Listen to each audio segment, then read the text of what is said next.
হ্যাঁ, আমার নাম মোহাম্মদ আনোয়ার হোসেন। বাড়ি কোথায়? খুশবাস জালালপুর, বরুড়া থানা খুশবাস জালালপুর আমার বাড়ি। আমি মাইক প্রচারণা করি। এই সব এমপি মন্ত্রী চেয়ারম্যান সবার মাইক প্রচারণা করি।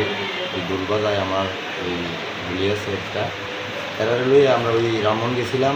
সসমা মার্কার এই গান গাইতে গাইতে গেছিলাম রামমন। তখন রামমন থেকে টার্গেট করলাম যে আগানাগরের ভিতরে আমরা যাই ঢুকলাম, ওইখানে যাই আমরা মাইকটা চালু করি।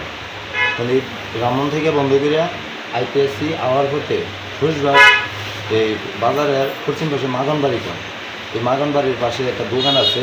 এই দোকানটার গোনা গোনা সব করে তারা এই দুইটা মাইক্রো আইলো, প্রাইভেট কার আইলো, তারপরে কটা হুন্ডা এলো, মনে হয় 10-15-16টা হইব। এই আইয়া তারা মানে ব্যাগ দিয়ে ধরছে, যে এইভাবেই মনে করেন কিছু দেখার মতন কিছু না। ড্রাইভার তাদের থারবাই তুলবে নামাই হলো, তাদের 200 টাকা দেওয়া হলো হাতে দিয়ে। এরপরে পোস্টার তীরে ছিঁড়ে দিলে, কেউ পোস্টার ছিঁড়ে, কেউ মনে করেন বাংসুর করতে আছে। তারপরে গাড়িটার অবস্থাটা তো দেখতে আছেন যে গাড়ির কী অবস্থা করছে। ছিল পোস্টার ছিল, টিয়া পাখি ছিল, টিয়া পাখি। টিয়া পাখি। আচ্ছা, এরপর কি হয়েছিল? মোটরসাইকেলেও টিয়া পাখি ছিল।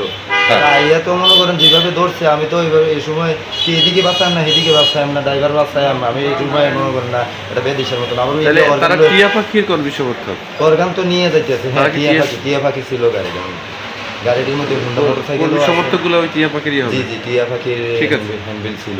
এখন আপনি কি চান?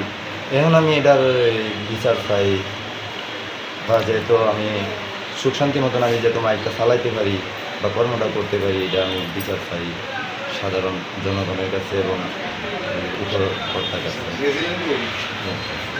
কি সমস্যা হচ্ছে বলেন তো আপনার? সমস্যা হচ্ছে আমি চশমা মাত্র ড্রাইভার, সিএনজি ড্রাইভার। আমরা মাইকিং করতেছি, রামন গেছিলাম, রামন শেষ দিয়ে আইতাম দিয়ে আদান টাইম গেছে। পরে আমরা মাইক বন্ধ করে আইতাম দিয়ে পরিবেশ থেকে পরিবেশের একটু পশ্চিম দিয়া আসে আসছি। তারা কারা কারা?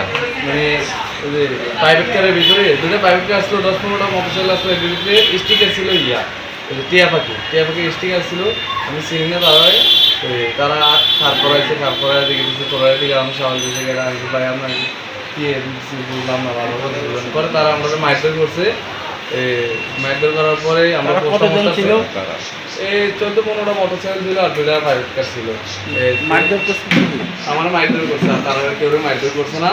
তারপরে গাড়ির পোস্টার সব সিরিয়ালাইছে পরে আঘাত আমার আঘাত করছে, গাড়ি ছিঁড়ছে।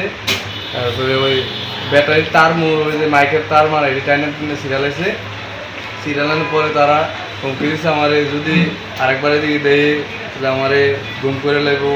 তারপরে হচ্ছে গাড়ি ঘুরে যাওয়া, কিন্তু তারা লাগে গাড়ি ঘুরে না, তারা সাড়ে কলাতে বের দিয়ে রাখছে।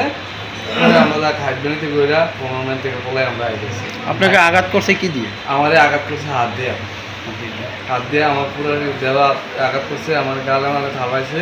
তারপরে আমি এখান থেকে কোনো আইয়া পরে আমি যেই নৌকা চশমা মার্কা কামাল ভাই যার করি হ্যাঁ কল দিয়েছি, কল দেওয়া হ্যাঁ বলছে যে বোরা আইতাম, বোরা মানে আমার লিয়া উপজেলাত গেছে। পরে আমি এখানে আইছি। এখন আপনি কি চান? এখন আমি আমার নিরাপত্তা চাই, কারণ তারা যেভাবে আমার হুমকি দিয়েছে, আমি তো সাধারণ একটা ড্রাইভার মানুষ, তখন আমি হয়তো আর নাও আসতে পারি। বউরা কি বলে হুমকি দিয়েছিল? এবার লইয়া আমার এই গুম করার হুমকি দিয়েছে। ঠিক আছে, ধন্যবাদ।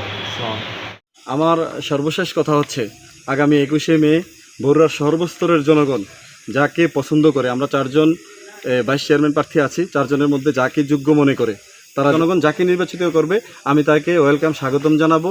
আমি পরাজিত হলেও আমি এটা মেনে নেব। আর প্রশাসনের কাছেও আমার এটা চাওয়া যে মানুষ যেন নিজের ভোটটা নিজে দিতে পারে, আপনারা সেই ব্যবস্থাটা করে দেবেন, তাহলে আমরা প্রশাসনের কাছে কৃতজ্ঞ থাকবো। আসসালামু আলাইকুম।